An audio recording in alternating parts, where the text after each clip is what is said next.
Ever found yourself lost in the digital labyrinth of project management, wondering if there's an escape hatch, or if you're destined to live within its confines forever? I'm talking about Asana. Yeah, that Asana. You know, the one that's supposed to streamline your workflow but sometimes feels like a black hole for tasks? The real question isn't just about how to use it, but how long can you actually stay in Asana? Think about it. We've all been there.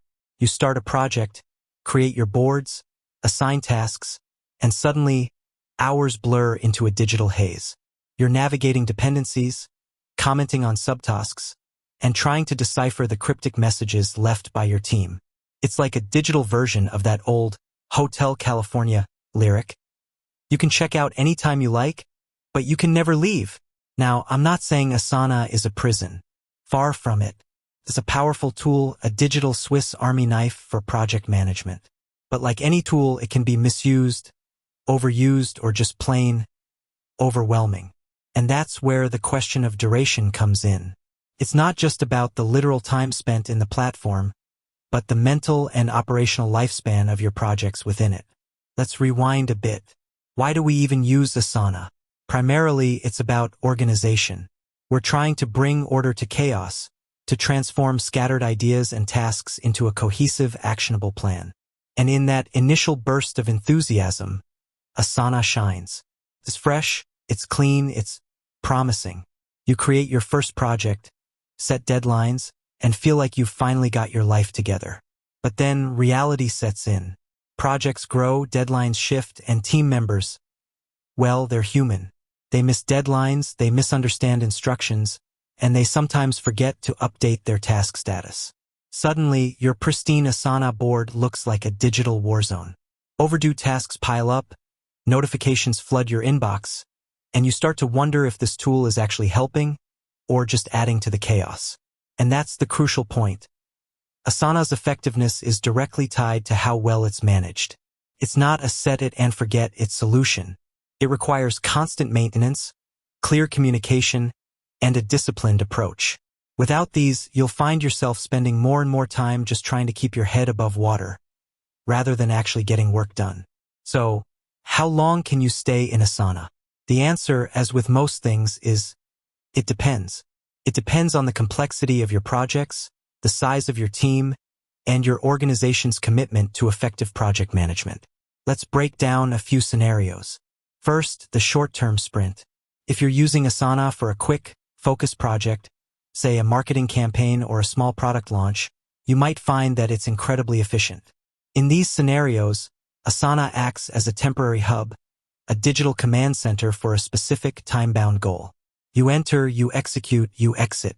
It's clean, it's efficient, and it's over before you have a chance to get lost in the weeds. However, if you're using Asana for long-term, ongoing projects like product development or content creation, the landscape changes dramatically.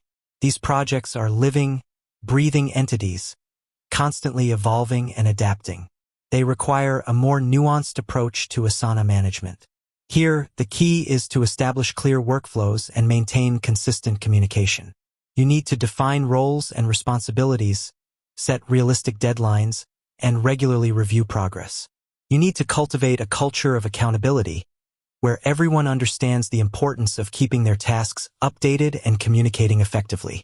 And this is where many teams falter. They treat Asana as a static repository of tasks, rather than a dynamic, collaborative workspace. They fail to adapt their workflows as projects evolve, and they allow communication to break down. Think about it. How many times have you seen a project stagnate because someone forgot to update a task, or because a critical piece of information was buried in a comment thread? These seemingly small oversights can snowball into major bottlenecks, slowing down progress and draining productivity. So what's the solution? How do you avoid getting trapped in the Asana vortex? First, embrace automation.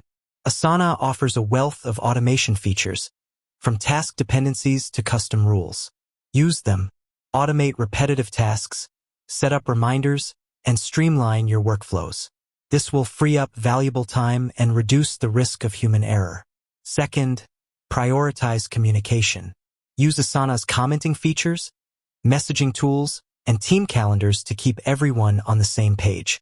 Encourage open and honest communication, and ensure that everyone understands the importance of keeping their tasks updated. Third, regularly review and refine your workflows.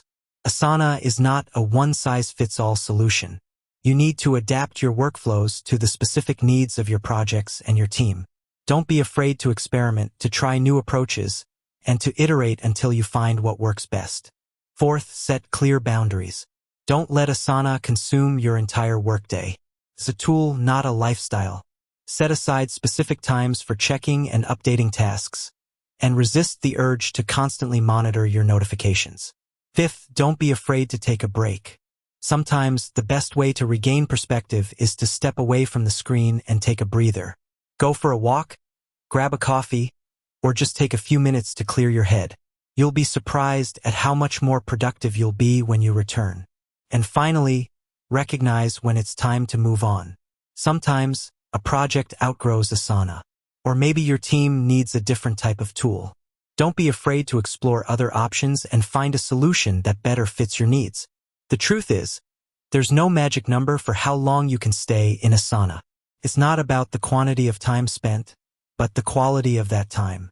It's about using Asana effectively, efficiently, and strategically. Ultimately, Asana should be a tool that empowers you, not a burden that weighs you down. It should be a platform that facilitates collaboration, not a source of frustration. It should be a means to an end, not an end in itself. With that said, thanks for watching, and until next time.